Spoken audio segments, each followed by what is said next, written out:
빌립보서 1장 12절로 21절까지 다 찾으셨으면 저와 교독하여 읽도록 하겠습니다. 제가 먼저 읽겠습니다. 형제들아, 내가 당한 일이 도리어 복음 전파의 진전이 된 줄을 너희가 알기를 원하노라.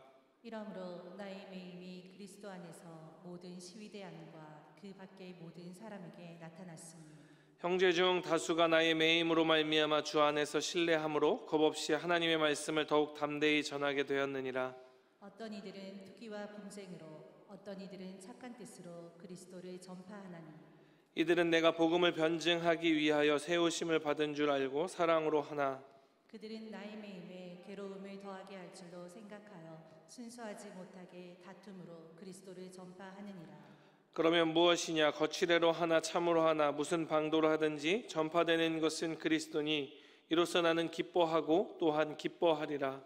이것이 너희의 간구와 예수 그리스도의 성령의 도우심으로 나를 구원에 이르게 할 줄 아는 거로 나의 간절한 기대와 소망을 따라 아무 일에든지 부끄러워하지 아니하고 지금도 전과 같이 온전히 담대하여 살든지 죽든지 내 몸에서 그리스도가 존귀하게 되게 하려 하나니 이는 내가 사는 것이 그리스도니 죽는 것도 유익함이라.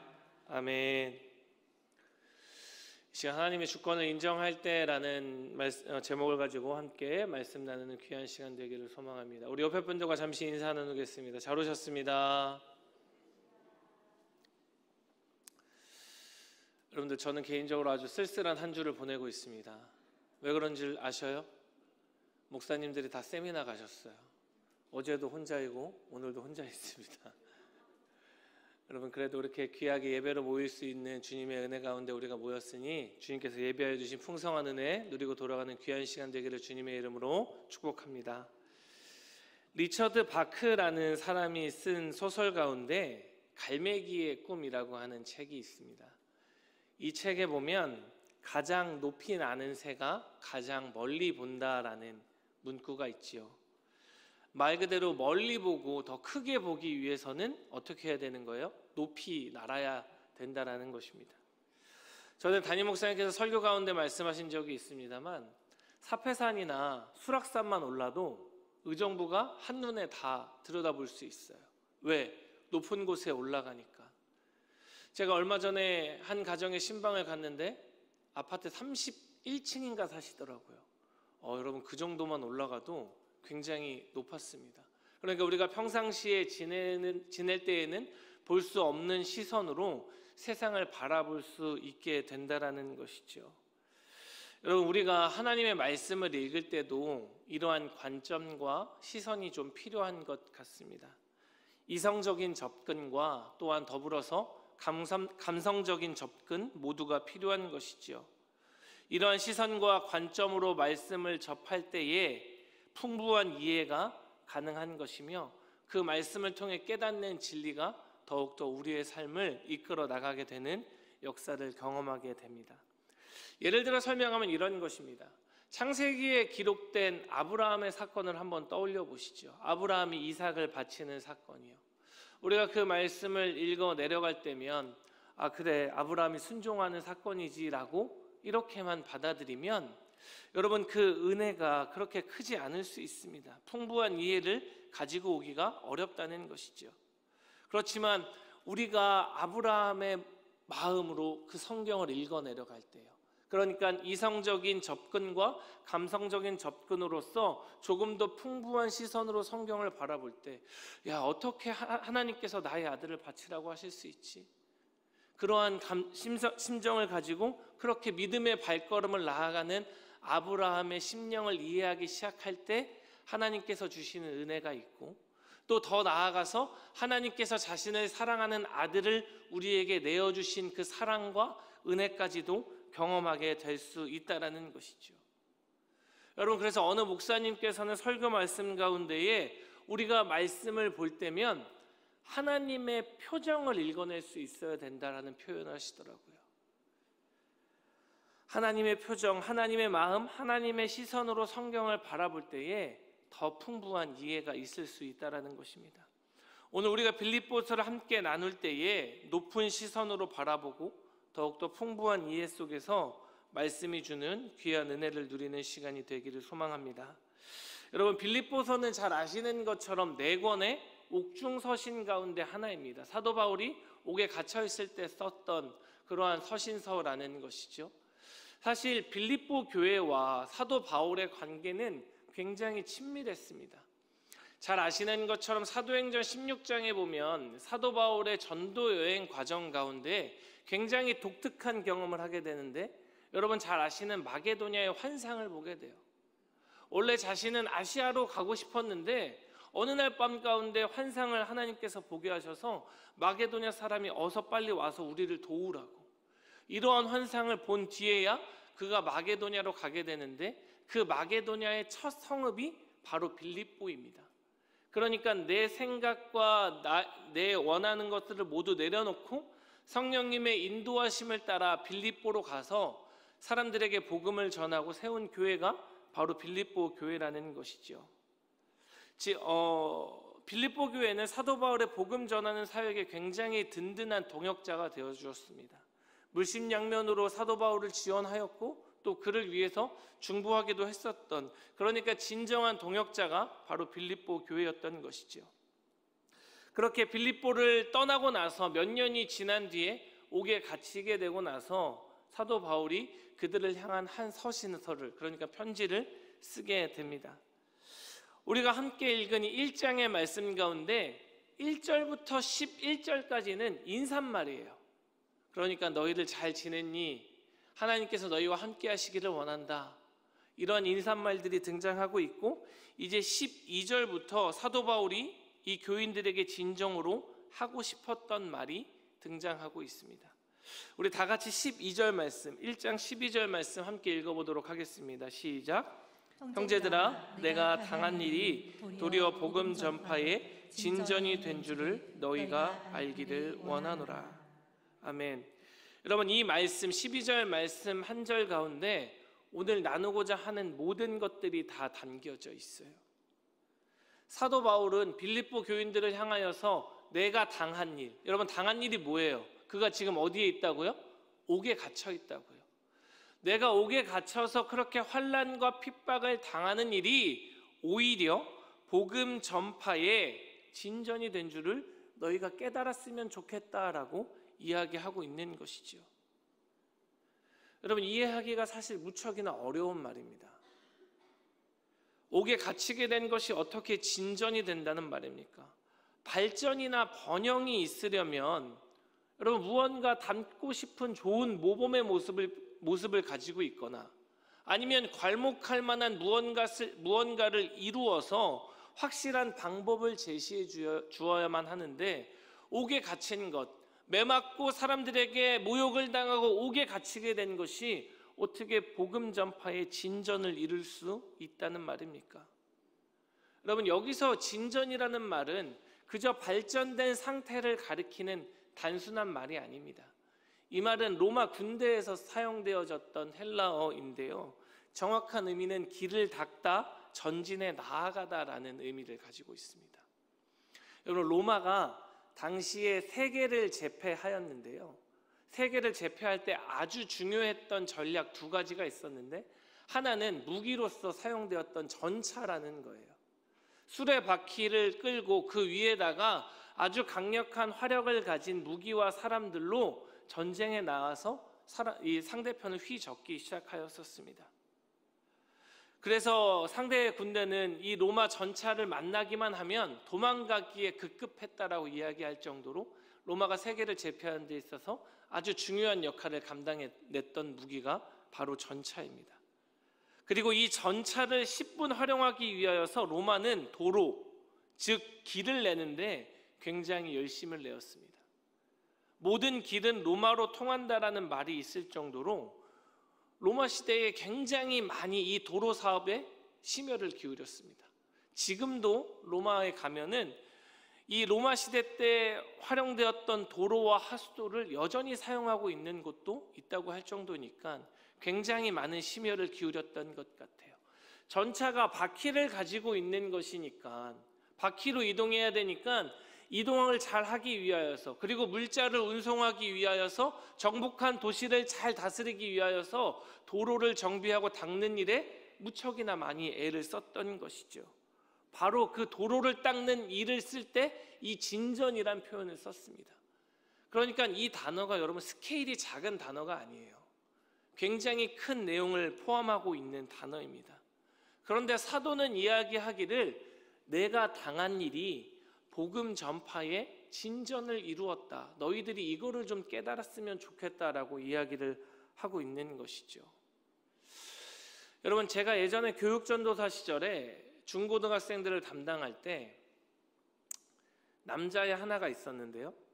시험만 봤다 하면 도저히 이게 사람이 맞을 수 있는 성적인가 싶을 정도로 민망한 성적을 맞는 친구가 하나 있었어요. 그래서 제가 늘 잔소리했습니다. 야, 적당히 해야지. 이게 도대체 시험을 보면 절반은 맞아야지. 이게 뭐 하는 짓이냐고 제가 잔소리를 많이 했어요. 그러면 그럴 때면 이 친구가 늘 저에게 하는 말이 무엇이냐면, 전도사님, 제가 뒤에서 든든하게 받쳐줘야 위에 있는 애들이 빛이 난다는 거예요. 여러분, 너무 뻔뻔하지 않아요?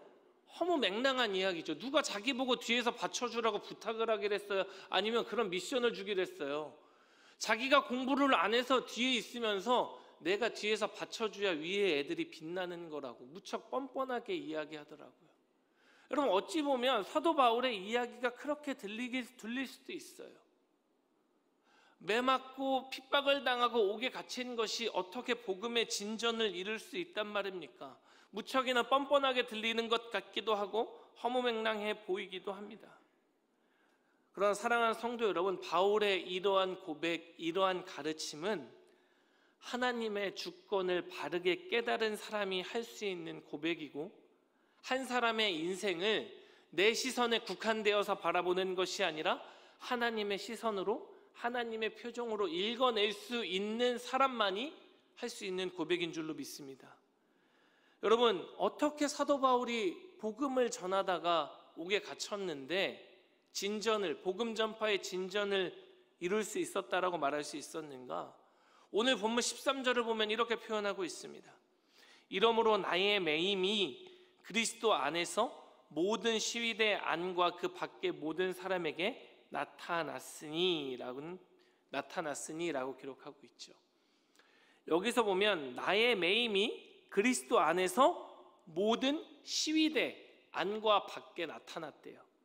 여러분, 여기서 이 시위대라고 하는 표현은 오직 빌립보서에서만 등장하는 표현인데요. 이 로마 시위대라는 것은 당시에 로마의 황제를 호위하는 아주 핵심적인 그룹 가운데 하나였었습니다. 황제를 최측근에서 호위하기 때문에 신체적으로나 사상적으로 완벽하게 충성스러운 사람들만이 이 시위대에 들어갈 수 있었습니다. 그런데 사도 바울이 이 시위대 안에 위치한 감옥에 갇혀 있었던 것 같아요. 그러니까 이 로마라고 하는 나라가 사도 바울이 복음 전하는 사역을 얼마나 마음에 들어하지 않았는지를 볼 수가 있게 되는 것이죠. 그런데 사도 바울은 여기에 갇혀서, 이 시위대 감옥에 갇혀서 복음을 전하기 시작했습니다. 옥에 있으니까 뭐가 많아요? 감옥에 갇혀 있으니까 그에게 남는 것은 시간일 거예요. 특별히 이 시위대 감옥은 아주 엄중하게 이 간수들이 돌보았던 감옥이라고 합니다. 4명이서 4개의 조를 이루어서 24시간 감시를 했대요. 그러니까 적어도 내 주변에 장정 4사람은 항상 있었던 거예요. 그러니까 사도 바울은 그들을 향하여서 이 시위대, 로마 황제를 최측근에서 호위하는 그 시위대에게 복음을 전하기 시작했다라는 것입니다. 아마도 추측해 보건대 사도 바울이 복음을 전하기 시작했을 때 시위대 군인들은 그를 무시했을 거예요. 옥에 갇혀서 무슨 헛소리 하냐고, 들은 채도 하지 않았을 것이고, 말을 걸면 조용히 하라고 윽박지르기도 했을 것입니다. 어떻게 생각하면 매질까지 당했을 수도 있겠죠. 그런데 사도 바울은 포기하지 않았습니다. 왜? 이들은 로마 황제의 최측근이었으니까요. 자기 자신은 황제를 아련할 수 없지만 이들은 로마 황제와 만날 수도 있으니 이들에게 복음의 씨앗이 심겨지기만 한다면 그 강대한 로마 제국에 복음의 전파의 길이 열릴 것이다. 하나님께서 그러한 길을 열어주실 것이다. 이들을 통하여서 선한 하나님의 영향력이 흘러갈 수 있을 것이다 라는 생각으로 아무리 시위대 사람들이 자신을 윽박지르고 매질한다 할지라도 그들에게 복음을 전하였다라는 것입니다. 그 결과가 어떻게 나타나는가? 14절 말씀 보면 이렇게 이야기합니다. 형제 중 다수가 나의 매임으로 말미암아 주 안에서 신뢰함으로 겁없이 하나님의 말씀을 더욱 담대히 전하게 되었느니라. 할렐루야. 여러분, 결국 사도 바울을 통하여서 그곳에 있는 형제들에게 무엇이 일어났습니까? 복음의 역사가 일어나기 시작했던 것이죠. 그의 매임으로 인하여서 하나님의 나라가 확장되고 복음이 더 많은 이들에게 전하여지게 되었으니 분명한 진전이 일어나게 된 것입니다. 여러분, 만약에 우리가 사도 바울이 옥에 갇힌 것을 그의 처절함, 그가 당한 핍박과 환난, 그가 당한 억울함에만 시선이 묶여 있다라면 도저히 깨달을 수 없는 하나님의 섭리와 주권인 것이죠. 여러분, 우리들은 어떠합니까? 우리가 신앙생활 하는데, 아니 신앙생활 말고 그냥 우리가 일상의 생활을 살아가는 데 있어서 누군가가 나의 자존심을 건드리거나 아니면 내가 원치 않는 핍박을 당하거나 억울한 일이 나에게 찾아올 때에 우리는 그 가운데에서 하나님의 주권을 찾고 있습니까? 아니면 나의 억울함을 풀려고 분을 내고 있습니까? 하나님, 내가 잘못한 것이 무엇이길래 나에게 이러한 어려움을 가져다 주십니까? 하고 원망하고 있지는 않느냐라는 것입니다. 여러분, 사도 바울의 상황이 바로 그러했잖아요. 그가 왜 옥에 갇혔어요? 복음 전하다가요. 하나님, 내가 아시아로 가고 싶은데 하나님이 마게도냐로 가라면서요. 그래서 갔더니 기다리고 있던 것이 매질이었어요. 감옥에 갇히는 것이었습니다. 환영받지는 못한다 할지라도 복음을 전할 수 있도록 환경은 열어주셔야 되는 것 아닙니까? 라고 원망할 수 있잖아요. 왜 내가 이런 모욕을 당해야 됩니까? 왜 내가 이런 심한 매질을 당해야 됩니까? 얼마든지 그렇게 생각할 수 있다라는 것입니다. 그런데 사도 바울은 옥에 갇혀 있는 상황에서도 포기하지 않았습니다. 왜? 하나님의 주권이 여전히 나를 통해 역사하고 있고 이 나라와 민족과 시대 가운데 역사하고 있음을 믿고 있었고 또 그 가운데에서 이곳에 나를 보내신 하나님의 뜻에 집중했었던 믿음의 사람이었던 것이죠. 그리고 나서 보니까 시간이 흐르고 나서 보니까 결국 어떻게 된 거예요? 내가 옥에 갇히게 된 것이 복음의 진전을 이루었다라고 믿음의 고백을 할 수 있게 된 것이지요. 사랑하는 성도 여러분, 저는 우리 교회와 모든 성도들이 아버지의 주권이 역사하고 있음을 신실하게 고백할 수 있는 믿음의 자녀들 되기를 소망합니다. 어디에서요? 우리의 삶의 현장 속에서요. 내가 살아가는 순간마다 모습마다 사도 바울에게 역사하셨던 하나님께서는 여전히 그의 주권과 그의 섭리로 나에게 역사하고 있는 거예요. 여러분, 그러한 것을 믿음으로 고백할 때에 우리의 삶을 바라보는 시선이 달라지는 것이죠. 내가 당한 일, 내가 처한 환경에만 매여 있으면 도저히 깨달을 수 없고 도저히 고백할 수 없는 그 모습이 하나님의 주권을 인정하기 시작할 때 나의 매임조차 복음의 진전을 이루었다라고 이야기하고 있는 그 사도 바울의 고백이 우리의 고백이 된다라는 것입니다. 여러분, 이처럼 하나님의 주권을 삶의 모습 가운데 인정하기 시작할 때에 성도에게는 크게 두 가지의 변화가 나타나기 시작합니다. 하나님의 주권을 인정하기 시작할 때 성도에게 일어나는 변화 첫 번째는 기쁨이 넘치게 된다는 것입니다. 여러분, 무엇이 넘치게 된다고요? 기쁨이 넘치게 된다고요. 조금 길지만 오늘 본문 15절에서 18절 말씀을 같이 한번 읽어보도록 하겠습니다. 시작. 어떤 이들은 투기와 분쟁으로, 어떤 이들은 착한 뜻으로 그리스도를 전파하나니 이들은 내가 복음을 변증하기 위하여 세우심 받은 줄을 알고 사랑으로 하나 그들은 나의 매임에 괴로움을 더하게 할 줄로 생각하여 순수하지 못하게 다툼으로 그리스도를 전파하느니라. 그러면 무엇이냐? 거치대로 하나 참으로 하나 무슨 방도로 하든지 전파되는 것은 그리스도니 이로써 나는 기뻐하고 또한 기뻐하리라. 아멘. 사도가 옥에 갇히게 되자 주변의 사람들에게 있어서 나타나는 반응은 크게 두 가지의 반응이 나타나기 시작했습니다. 사도가 복음을 전하다가 옥에 갇혔으니 어떻게 우리가 가만히 있을 수 있겠느냐? 우리도 얼른 일어나서 하나님 나라를 전하자, 예수 그리스도를 전파하자, 그의 복음을 전하자고 들고 일어나는 무리가 있었습니다. 그리고 또 한 무리는 거봐, 사도 바울은 좀 문제가 있던 사람이었어. 그는 사도권에 문제가 있었고 그가 전하는 곳마다 분란이 일어났으니까 그는 조금 부족한 사람이야. 그러니까 우리라도 일어나서 그리스도의 복음을 전파하자라고 일어나는 부류의 사람들이 있었다라는 것이죠. 여러분, 이 둘의 결정적인 차이는 무엇이에요? 한 부류의 사람들은 사도 바울을 좋아해요. 또 한 부류의 사람들은 사도 바울을 탐탁치 않게 여기고 있었습니다. 그런데 어찌되었던 사도 바울을 좋아하던 싫어하던 그들이 일어나서 복음을 전하고 하나님 나라를 확장시키고 있으면 나는 아무 관계없다는 거예요. 오히려 나는 그것으로 인하여서 기뻐하고 더욱더 기뻐하게 된다는 사도 바울의 이야기를 사도 바울이 고백하고 있는 것이죠. 여러분, 사도 바울이 기뻐할 만한 처지였습니까? 기뻐할 만한 상황이었습니까? 전혀 그렇지 않잖아요. 옥에 있지만 주의 나라가 확장되는 것이 곧 나의 기쁨이 된다는 거예요. 여러분, 우리가 무엇에 기뻐합니까? 일반적으로 세상에서 기뻐하는 것은 무엇인가 나에게 채워질 때요. 물질이 채워지든지 아니면 내가 가고 싶은 대학에 붙든지 직장에 취업하든지 하다못해 맛있는 음식을 먹을 때든지요.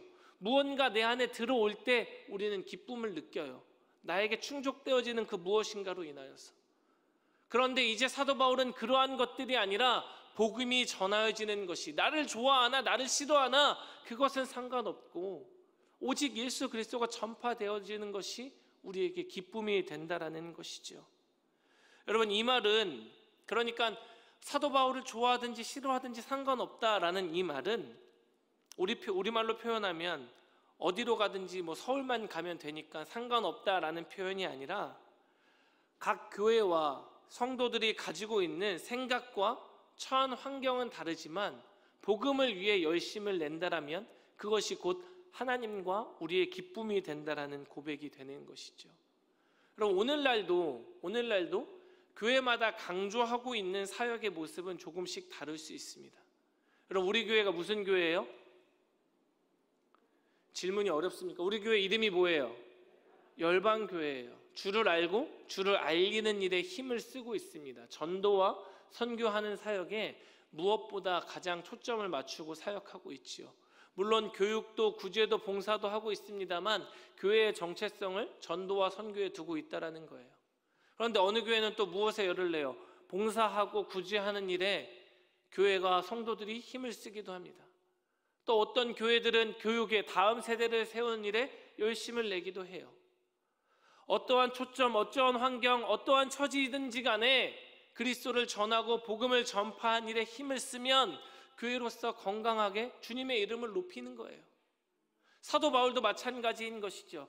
나 한 사람을 향하여서 나를 좋아하든 싫어하든 상관없이 나의 매임으로 말미암아서 그리스도가 전하여질 수만 있으면 그것이 나에게는 기쁨입니다 라고 고백하고 있는 것이죠. 여러분, 하나님께서 그가 처한 처지와 형편에 상관없이 사도 바울에게 무엇을 주셨어요? 기쁨을 주셨어요.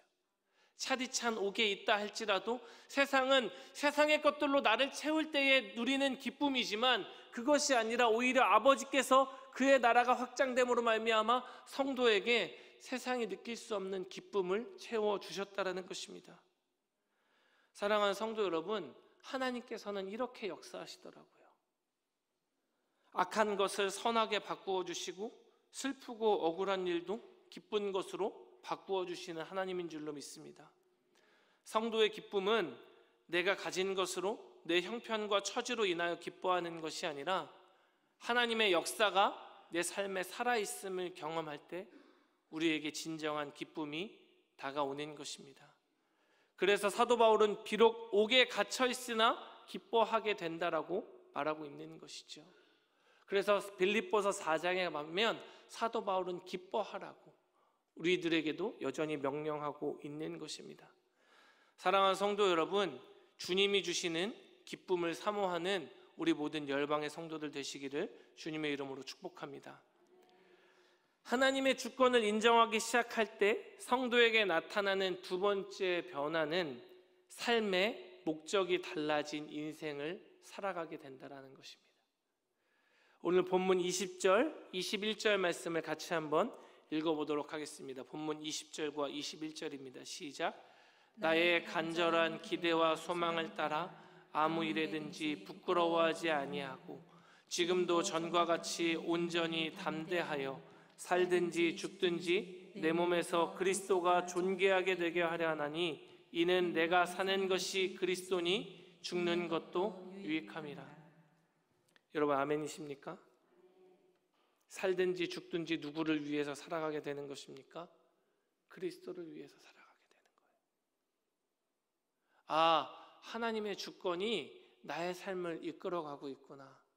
여전히 그의 섭리가 이 나라와 시대와 민족과 나에게 역사하고 있구나라는 것을 깨닫는 사람, 그것을 고백하는 사람은 삶의 목적이 바뀌어지게 돼요. 이전에는 내 유익을 쫓아 살았던 삶이라면 이제는 내가 사나 죽으나 누구를 위해서 사는 거예요? 그리스도를 위해서 살게 된다라고 사도 바울은 이야기하고 있는 것이죠. 여러분, 사도가 이 편지를 어디서 썼다고요? 옥에서 썼다고요. 만약에 제가 사도 바울이었으면 저는 빌립보 교회를 향해서, 그러니까 나와 그렇게 친하게 지냈던 그 교회의 성도들을 향해서 이렇게 편지 썼을 것 같아요. 나 여기에 갇힌 게 너무 억울하다고. 내가 죄를 지어서 여기에 갇힌 게 아니고 복음 전하다가 매맞고 모욕을 당하고 여기에 갇히게 됐다고. 그러니까 당신들이 어떻게 힘을 좀 써가지고 나를 여기서 제발 좀 빼내달라고. 이렇게 제일 먼저 이야기했을 것 같아요. 여러분, 2000년 전에 감옥이라는 것이 오늘날처럼 무슨 죄수의 인권을 고려하기를 했겠습니까? 차디찬 바닥이었을 것이고 전혀 존중되지 않는 상황 가운데에서 모욕만이 있었을 것입니다. 그런데 사도는 무엇인가 잘못해서 갇히게 된 것도 아니잖아요. 그러니까 저라면 만약에 그렇게 했을 것 같아요. 그런데 사도 바울은 무엇이라고 이야기합니까?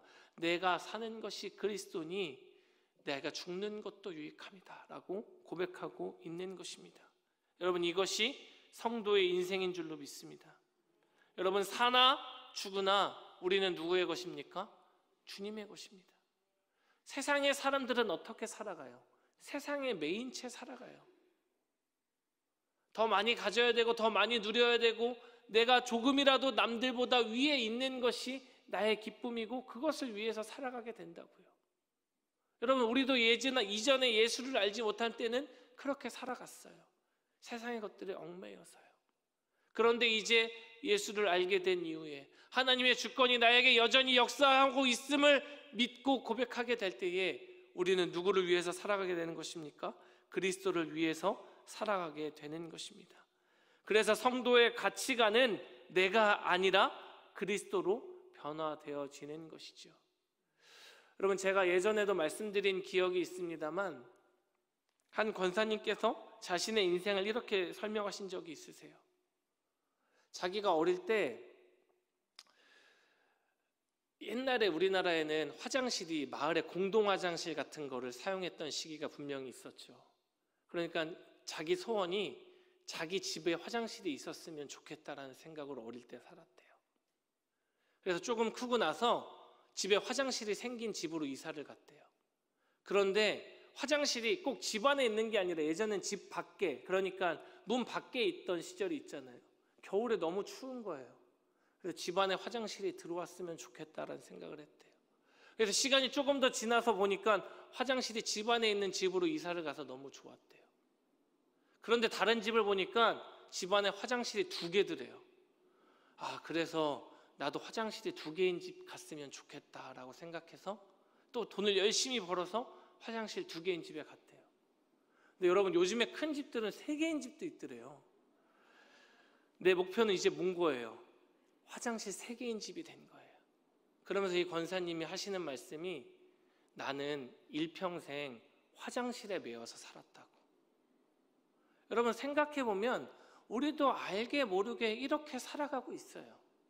내가 그리스도를 위해서 살아가야 하는데 내 인생의 목적과 가치가 이제는 그리스도로 바뀌어져야 되는데 여전히 세상의 것들에 얽매인 채 살아가게 되는 우리의 모습을 바라보게 된다는 것이죠. 그런데 사도 바울이 내가 죽는 것도 유익합니다, 내가 그리스도로 살기 때문에 죽는 것도 유익합니다 라고 고백하고 있는 바로 그 시점이 어디냐고요? 감옥에 갇혀 있을 때라고요. 그러니까 더 크게 우리에게 은혜가 되는 것이죠.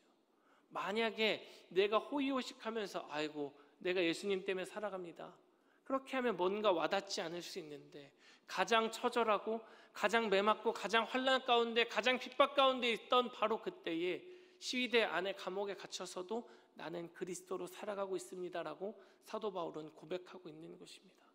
사랑하는 성도 여러분, 우리 교회와 모든 성도들이 그리스도로 말미암아 살아가는 교회요 성도들이 되었으면 좋겠습니다. 세상에 얽매여 살아가는 것이 아니라요, 화장실에 얽매인 인생처럼 살아가는 것이 아니라요, 사도 바울이 이야기하는 거고 있는 것이죠. 살든지 죽든지 내 몸 안에서 그리스도가 존귀하게 되려 하나니, 나 한 사람을 통하여서 부족한 나이지만 그리스도가 드러나는 삶, 우리 교회를 통하여서 이 시대가, 이 민족이, 이 지역이 예수를 알아가는 그러한 교회, 얼마나 아름답습니까? 얼마나 복됩니까? 여러분, 이러한 것을 사모하며 살아가시기를 주님의 이름으로 축원드립니다. 말씀을 정리하겠습니다. 사도 바울은 빌립보 교회를 향하여서 무엇이라고 이야기하냐면 내가 옥에 갇히게 된 것이 복음 전파에 큰 진전을 이루었다라고 말하였습니다.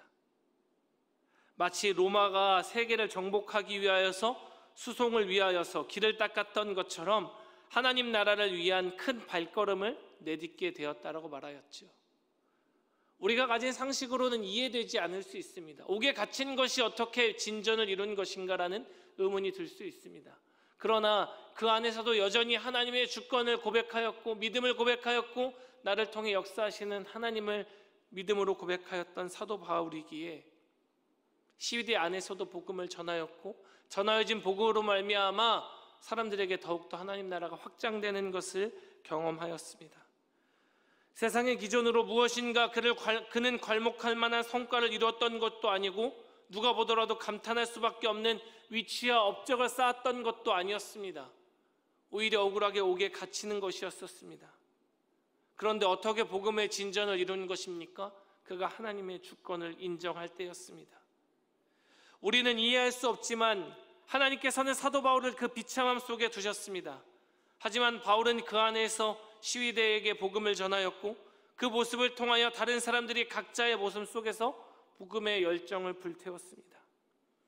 결국 그 모든 것들이 사도 바울에게는 바꿀 수 없는 기쁨이 되었고 사나 죽으나 그리스도를 위해 사는 것이라고 믿음의 고백을 하게 만들었습니다. 사랑하는 성도 여러분, 우리들의 삶의 모습마다 순간마다 나의 환경과 처지 속에서 하나님의 주권이 살아 역사하고 있음을 마음을 다하여 고백했으면 좋겠습니다. 우리가 잘 아는 말씀 시편 37편 23절 24절은 이렇게 이야기하죠. 여호와께서 사람의 걸음을 정하시고 그의 길을 기뻐하시나니 그는 넘어지나 아주 엎드러지지 아니함은 여호와께서 그의 손으로 붙드심이로다. 넘어지는 것 같은 인생의 순간이 있을 수도 있습니다. 삶의 어려움과 비참함이 우리를 뒤덮을 수도 있습니다.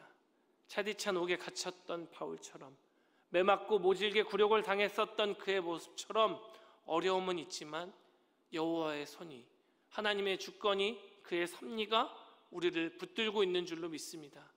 그분의 섭리와 그분의 주권이 여전히 우리에게 역사하고 있는 것이죠.